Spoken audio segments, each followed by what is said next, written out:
என் அன்பு உறவுகள் அனைவருக்கும் வணக்கம்.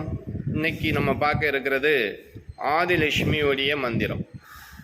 இந்த ஆதிலட்சுமி மந்திரம் சொல்வதால் ஆயுள் விருத்தி, ஆரோக்கிய பலம், அனைத்து செல்வங்களையும் வாரி தரக்கூடிய வல்லமை படைத்தவள் ஆதிலட்சுமி.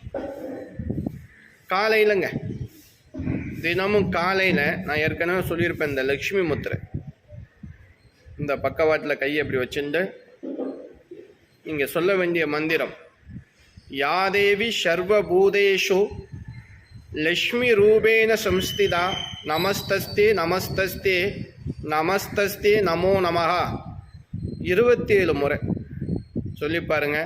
ஆரோக்கியம், ஆயுள், ஆனந்தம், சந்தோஷம் அப்படின்னு எல்லா ஐஸ்வர்யங்களையும் தனயோகத்தையும் தரக்கூடிய வல்லமை படைத்தவர் ஆதிலட்சுமி. பயனுள்ளதாக இருக்கும். நன்றி.